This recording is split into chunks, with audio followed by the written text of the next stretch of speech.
Di Aceh ada seorang bangsawan yang sangat dekat dengan dua orang temannya yang bernama Lesamana dan Pedanelan. Sayangnya, kedua orang itu punya sifat buruk dan tentu saja sering mempengaruhi bangsawan dengan hasutan jahatnya. Apalagi pada saat itu istri bangsawan tersebut sedang mengandung. Nah, kedua orang itu pun mempengaruhi bangsawan agar membunuh anaknya jika lahir perempuan.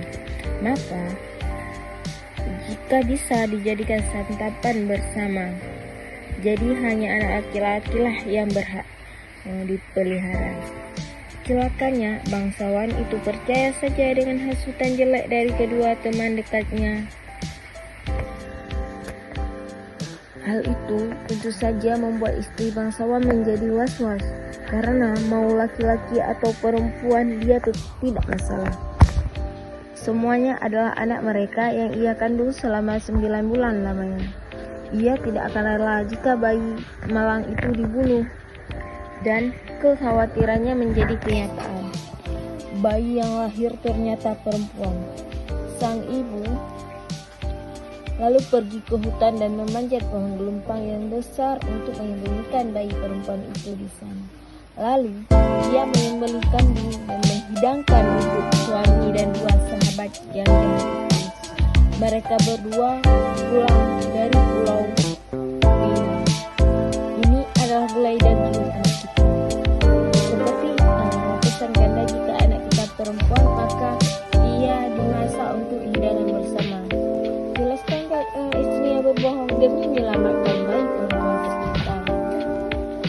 Sayangnya, ketika bangsawan dan dua orang temannya makan dengan lahap, terdengar seekor burung elang bersuara dengan jelas bahwa sesungguhnya yang mereka makan bukanlah daging bayi, tapi daging seekor kambing muda. Maka bangsawan menjadi murka dan mengancam akan membunuh istrinya jika ia tidak segera mengambil bayi perempuan mereka.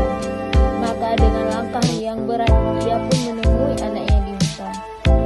Ibu bilang pada ayah, "Aku belum bisa pulang karena sedang menanam kapas," jawab anaknya. Kini telah tumbuh menjadi gadis dewasa dari atas pohon gelumpang. Ibunya pun pulang dan mendapati suaminya marah sekali dengan jawaban itu. Ia pun menyuruh istrinya kembali ke hutan untuk menjemput anak itu. Namun, ketika berulang-ulang hal itu terjadi, anak masih tidak mampu.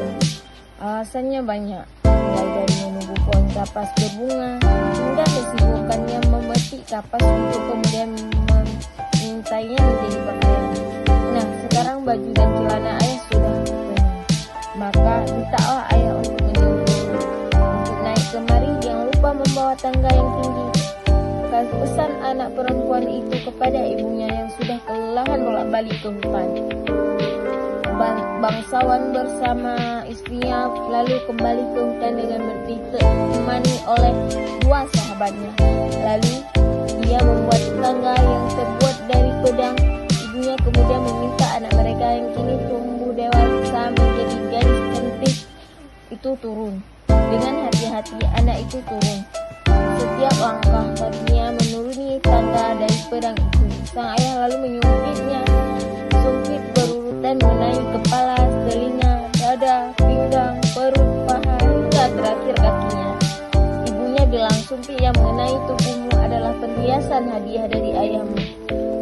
Anehnya, ia tidak mengalami cedera sama sekali. Hal itu membuat ayahnya mencari cara untuk membunuhnya. Ia lalu berniat memancing anaknya setibanya nanti di rumah. "Ayah, sebelum engkau membunuhku, sebaiknya ayah mendirikan pohon pisang di sampingku," pinta anaknya itu yang disanggupi oleh bangsawan. Ia juga meminta ayahnya memejamkan matanya ketika akan menebas lehernya dengan pedang. Ketika bangsawan memejam mata, anak gadis yang cerdik itu lalu meloncat mundur dan bersembunyi di semak-semak sekitar rumah mereka. Baju dan celana yang ia tenun untuk ayahnya tersangkut di batang pohon pisang. Baju dan celana itu robek oleh sobekan pedang. Melihat baju dan celana yang tenun dengan indahnya itu, bangsawan menjadi sadar akan kebaikan putrinya. Meskipun hendak dibunuh, anaknya itu ternyata tidak marah. Ia justru menenun baju yang cantik untuknya. Bangsawan sadar ia telah kena pengaruh kedua sahabatnya yang jahat. Lalu ia membunuh kedua sahabat itu sebelum akhirnya ia juga mati bunuh diri dengan pedangnya itu. Anaknya dan istri tercintanya tidak mampu mencegah kejadian memilukan itu. Akhirnya mereka hidup bahagia sepeninggalan bangsawan.